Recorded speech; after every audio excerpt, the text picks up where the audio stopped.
uyu mugabo urumva yari umunyamahanga, yari umutaliyani, murumva ntiyari umuyuda. Kandi ico gihe abayuda nibwo bwari ubwoko bwatoranijwe, ubwoko bw'Imana. Mwibukera wa mugore yaza kuraba Yesu ngo amukirize umwana, Yesu akavuga ati sinshobora gufata indya z'abana ngo ndazeho utubwa. Umugore yari umunyamahanga. Umugore aravuga ati ego nibyo, atariko n'utubwa turagenda tugatoragura utuvunguka twakorokeye ku meza y'abasebuja. Yesu yumva ukwizera k'uwo mudamu, aravuga ati no. Ariko menya ngo iyo utayitinya, amasengesho yawe ntacyo yokora kinini. Ntacyo yokora kinini. Kuko uwutinya Imana atinya n'itegeko yashinze. Atinya itegeko yashinze akaritinya, akavuga ati akavuga ati kisinda gikora kuko Imana. Mwibuke Yosefu yaravuze ati wa mudamu we ndagusabye mbabarira mabuja mbabarira, sinshaka gukora icyaha kingana gutya mu maso y'Imana, sinshobora. Uwundi yari kuvuga ati turi babiri nta wumbona akabikora. Ariko aravuga ati no, sinshobora guhemukira Imana, sinshobora gukora ikosa ringana gutya mu maso y'Imana. Imana yanka icyaha.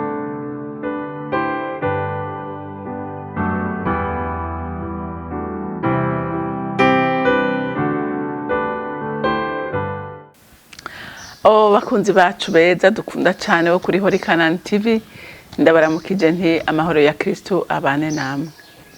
Uyu ni wa mwanya mwiza w'ikiganiro cyacu akagohe kadukebura ngire dukwiye kwifata kugira ngo byukuri duhezagirwe muri ubu bugingo. Duhezagirwe kuko Imana, bantu b'Imana, Imana ni Imana nasanze ikorera mu maprincipe yayo. Igihe uyubahirije Imana irakora, kandi igihe utayubahirije Imana irinumira. Imana irinumira ikarindira, aho uvuga uti reka nsubire ndayigarukeko. Rero nagira ndababwire ibintu bitatu bituma Imana yihuta gukora. Hari ibintu bitatu nabonye bituma Imana yihuta gukora. Ikintu cya mbere ni ugusenga ubudasiba. Gusenga ubudasiba. Ikindi kigira kabiri, kubaha Imana no kwitinya. Kubaha Imana no kwitinya. Icya gatatu, kugira ubuntu. Ibyo bintu bitatu ubikoze, uba ukoze ku mutima w'Imana, Imana igahaguruka gukora. Reka turaba umuntu yabikoze kandi abikora. Muri icyo gihe abanyamahanga ntibari bemewe, abantu batari abayuda ntibari bemewe, bitwa abanyamahanga. Byasa nuko atamasezerano bafite hagati yabo n'Imana, ariko Imana kubw'inyifato y'uwo muntu, Imana iravuga ngo no, sinshobora ntekereje kuko uyu mugabo aranyumije, uyu mugabo aranyemeje. Haleluya. Reka tubanze dusome turiganireko.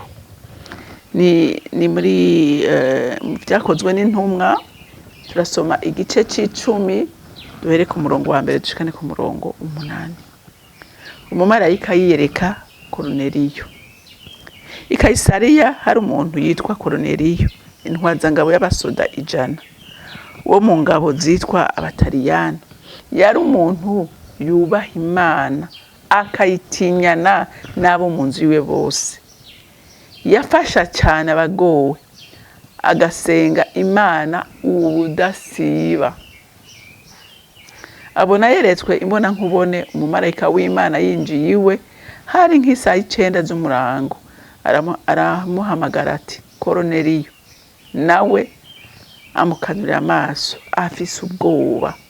Aramubaza ati ni iki ga mwami? aramwishura ati ugusenga kwawe, wumvise, ugusenga kwawe n'ubuntu bwawe byaduze biba icibutso imbere y'Imana. None rero tuma abantu i Yopa, utume ko umuntu yitwa Simoni ariwe Petero, yatsa indaro kwa Simoni umuhinguzi w'insato. Urugo rwiwe ruri ruhande y'ikiyaga. Umumarayika bavugana amaze kugenda, Koruneliyo ahamagara babiri bo mu bashumba biwe n'umusoda yubaha Imana bamugendanira. Ahejeje kubiganira byose abatuma i Yopa. Amen. Iri jambo niko ndarisoma naravye, nabonye ubwizigirwa bw'Imana. Imana n'umwizigirwa. Imana igira neza. Imana ntirenganya n'ukuri. Abayubaha ibagirira neza, irabubahiriza. Uyu mugabo urumva yari umunyamahanga, yari umutaliyani, murumva ntiyari umuyuda. Kandi ico gihe abayuda nibwo bwari ubwoko bwatoranijwe, ubwoko bw'Imana. Mwibuke na wa mugore yaza kuraba Yesu ngo amukirize umwana. Yesu akavuga ati sinshobora gufata indya z'abana ngo ndazeho utubwa. Umugore yari umunyamahanga. Umugore aravuga ati ego nibyo, atariko n'utubwa tutagenda tugatoragura utuvunguka twakorokeye ku meza y'abasebuja. Yesu yumva ukwizera k'uwo mudamu, aravuga ati no, nigitangaza pe. Ati no mu bayuda nta muntu afise ukwizera nk'ukuyu, amamugirira neza. Rero Koruneliyo yari umuntu yubaha Imana. Yari umuntu ngo yubaha Imana, akanayitinya n'abo mu rugo rwiwe bose. Ariko murazi urugo rusenga,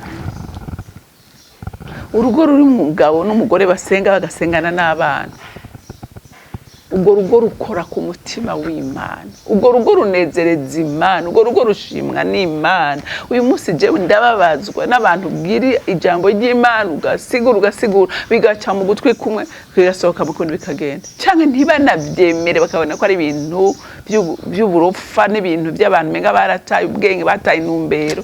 Ariko nagira ndakubwire muntu w'Imana, ibi birakora, ibi n'ubuzima. Ubu bibaza Koruneliyo.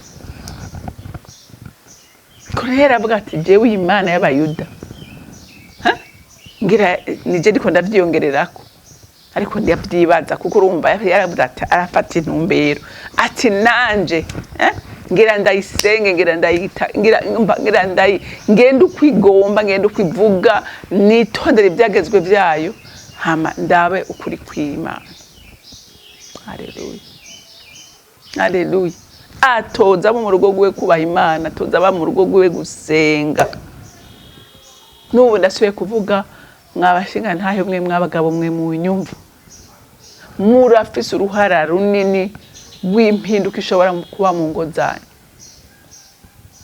Ibi si jewe ndabivuga, ariko meme n'abascientifique barabivuga, meme n'abandi barabivuga ko iyo umugabo ameze neza ari ku rutonde akatondeka ibintu, abantu bakurikira uyo murongo kubera autorité mwahawe, kubera amavuta mwahawe n'Umwami Imana.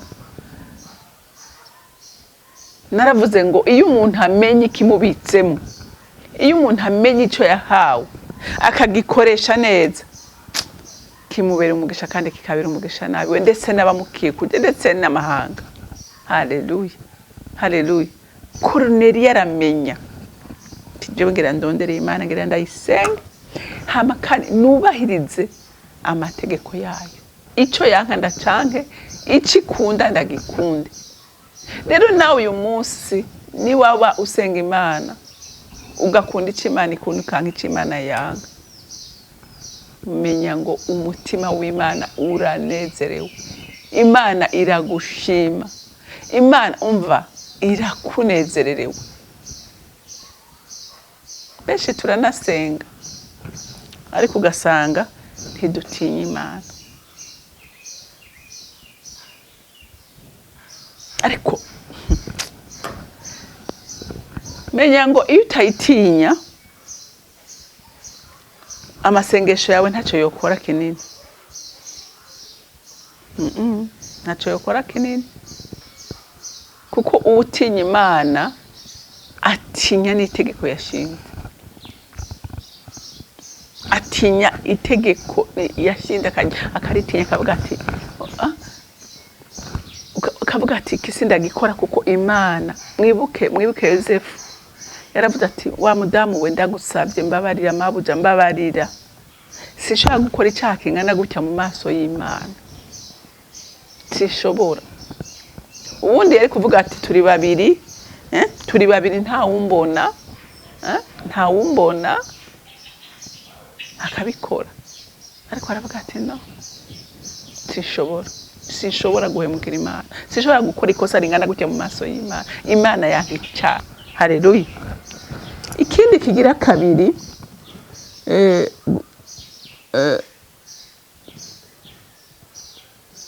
urumva ntiyasenga bisanzwe, yasenga ubudasiba. Ega hariho abantu basenga mugabo ntibasenga ubudasiba, ntibasenga ubudasiba. Werazi neza ati ifunguro ry'umukristo igituma akomera, igituma abaho, igituma anezera umutima w'Imana ni ukubana n'Imana imisi yose kubaho kwanje. Ico bisigura akamenya ati Imana ndayigira iya mbere mu buzima bwanje, nta kintu na kimwe kiri imbere gusumba Imana. Nta kintu na kimwe kiri imbere gusumba Imana. Hariho ukubwira ngo jewe nta mwanya ngifise gusenga, ni dimanche gusa kubera nsa akazi kenshi, ariko ukibagira kwako kazi wagahawe n'Imana. Jewe singija gusenga kubera afise umubebe, ukibagira ko uyo mubebe wamuhawe n'Imana. Jewe singija gusenga kubera umugabo wanje ntavyo akunda, ukibagira ko uyo mugabo wamuhawe n'Imana. Rero ngo we yaramenye neza, aravuga ngo ndasenga ubudasiba. Haleluya.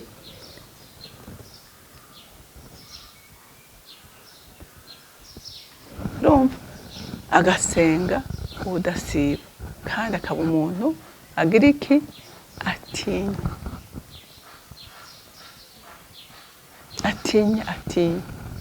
Hari umuntu akora amakosa kubera ata muntu amubona, ati ngaha nta ngorane, nta wumbona, reka nkora ibyo nshaka, nindabimenye.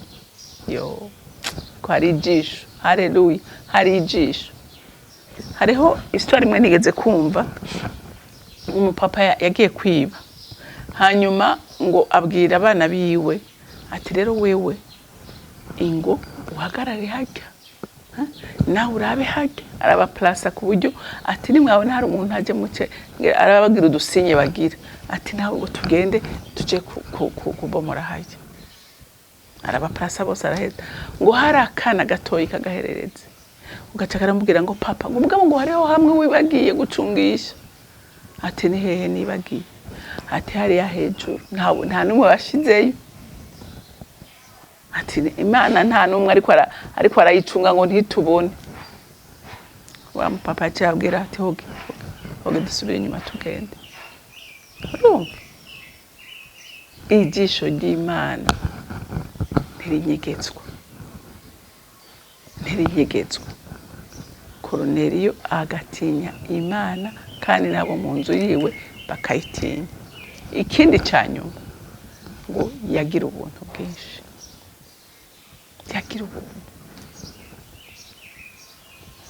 Menya iyo uri kuragira ubuntu uba uri kuravuga ubutumwa, uri kurashingira intaha Imana, kuko Imana yacu ni urukundo. Imana yacu ni iki? Imana yacu ni urukundo. Iyo uri kurafasha rero abantu, ko yavuze ngo yafasha abadashoboye, yagirira neza abantu, yagirira neza abantu, yubaha abantu. Mbega urazi yuko niyo uri kurakora igikorwa ujejwe gukora ukagikorana ubwiza, ukagikora neza, ukagikora nk'uwikorera. Murazi ko n'ibyo Imana bihesha icubahiro Imana, bihesha icubahiro Imana gukora mu bwizigirwa. Aho uri ku kazi, menya ko hajya uri kurahavugira ubutumwa. Mukazi ukora uri kuravuga ubutumwa. Inyifato yawe, ingene wakira abantu, ingene ugirira neza abantu, uri kuravuga ubutumwa. Rero Koruneliyo yubaha abantu. Koruneliyo yarasa amaboko atanga, yagirira neza abantu. Nguhama Imana mwijura avuga ati no, ibi bintu sishobora kubyihanganira, ngo biragenda ngo bimera nka monima. Biba nk'icibutso. Monima murabona nk'istati ca Rwagasore na Melchior Ndadaye, ngene bishinzwe n'ugwibutso rutwibutsa intwari zacu. Rero ngo n'amasengesho ya Koruneliyo ngo yaraduze, ngo amera nk'iki, amera nk'icibutso imbere y'Imana. Imana iravuga ati no, numva ntagishoboye kwihanganira amasengesho yiwe. Irabwira marayika wayo ati manuka n'ingoga ugende umbwirire Koruneliyo atumeko Petero. Haleluya. Amutume kaze kugira ngo aze amwigishe davantage, amenye davantage. Hama kandi buzure mpwemu yera. Ngo umumarayika araza. Mugabo Imana nayo iravuga ati Petero nintamutegura ngo ndamwiyereke, ntaza kwemera kugenda mu banyamahanga. Ngo niho yaca iza ikamanura ikintu ngo kiriko ibikoko by'ubwoko butandukanye byazira abayahudi bataye. Ngo Imana iramubwira ati baga ufungure. Ati nibyari jewe nk'umuyuda njya ibintu bihumanye. Imana iramubwira ati muri za Pete, jewe ibyo nahumanuye ubyita gute ko bihumanye? Ati by'ukuri. Ngo byaje inshuro izo zitatu. Petero aramenya ko ariko aravugana n'Imana. Hama ngo niho yaca marayika asubira akamubwira ati hariho abantu batatu baje bagira baze hano, ucujana nabo, igikorwa uzokorerayo uzokibona. Aravyuka aca asanga ba bantu niho bari. Haleluya. Aca asanga niho bari. Murumva ko umuntu yubaha Imana yama imucira inzira. Imana yama ishaka kumwihishurira davantage. Imana ntizokwishurira atanyota ufise. Imana ntizokwishurira atanzara ufise. Imana hari amavuta itazoguha kubera atacu yakoresha. Imana irabona ko Koruneliyo inyota afise y'ijambo ry'Imana, inyota afise y'ukwagura ubwami bw'Imana. Iravuga ati uyu muntu no ifo ko umuntu amwekipa, kuko uwo n'umugisha. Kandi umenye yuko naho Petero yaza, Koruneliyo yari yahamagaye abagenzi, amagara inshuti ati umugisha ngiye guhabwa n'abandi bawuhabwe. Umuntu w'Imana anezererwa umugisha w'abandi, anezerwa ko abandi nabo bagirirwa neza. Yari yatumiye ababanyi, inshuti ziwe arazitumira ati nimuze, hari umukozi w'Imana aje hano. Petero ngo arababwira ngene Kristo yadukunze, arabugene yapfuye, byose arabasigurira. Kanya arabasengera buzura mpwemu yera. Petero ngo aratangara. Haleluya. Aratangara ati bwa bundi abo bahuhoraho bose Imana ibagirira neza. Imana ntitoranya ku butoni. Uyubaha wese, uyirondera wese, uyikunda wese iramwiyereka. Rero umuntu w'Imana turiko turaganira kakanya, ndakwingira kubw'imbabazi z'Imana tugira umwete wo gusenga ubudasiba. Ntitube babandi ba dimanche, ariko dusenge ubudasiba. Iri jambo rimaze iminsi riza, dusenge ubudasiba. Niho tuzokomera, niho tuzoshobora kuba abo twaremewe kuba, kandi niho tuzoshobora kwagura ubwami bw'Imana. no mu gusenga kwacu, no mu gusenga kwacu ikintu kinanije bantu b'Imana, abana b'Imana benshi. Umuntu arasenga benshi, umuntu arahanura benshi, umuntu arigisha asambana, umuntu aravuga Imana yuzuye ishari. Abantu baravuga Imana bagakorera Imana bankana, n'imipanga bozana n'uburozi bozana bagashirako.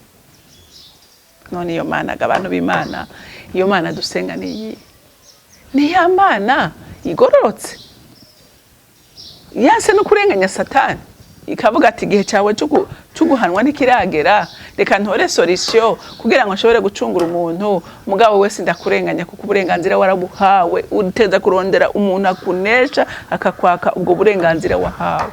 Iyo niyo Mana dusenga, niyo Mana duhamagara ngo iratwumva.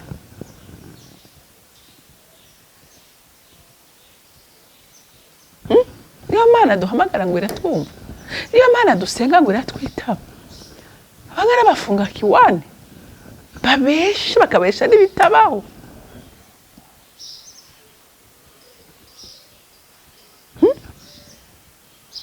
Umuntu agafonda ikinyoma kitaba kugira ngo ironkere inyungu. Niyo Mana kweli niyo gukoresha, iyo Mana niyo gukoresha, iyo Mana niyo kuganiriza. Urumufunga kiwane. Imana ikorera muri principe yayo, ikorera mu rutonde rwayo. Ngo Koruneliyo yatinye Imana, yatinye icyaha, yatinye ikintu cyose cyo mutandukanya n'Imana. Mbega wewe uragitinya? Mbega nanje ndagitinya? Bantu b'Imana twirimbure. Imana ntiyananiwe gukora, n'ukuri ntiyananiwe. Imana ntiyananiwe gukora, ariko kugira ikore natwe ari cyo tubwirizwa gukora. Kugira ikore hari cyo tubwirizwa gukora. None igishinga ntari tugihawe ngaha. Koruneliyo ntiyari umunyamahanga, ntiyari umunyamahanga, ariko kubera ukugoroka kwiwe, kubera ugukunda Imana kwiwe, kubera ubuntu agira,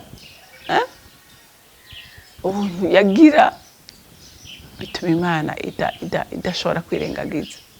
Nawe ukaba ushaka kwishurwa, ukaba ushaka kubona Imana, ukaba ushaka kubona ibyaha bitungana, kora ibi bintu bitatu.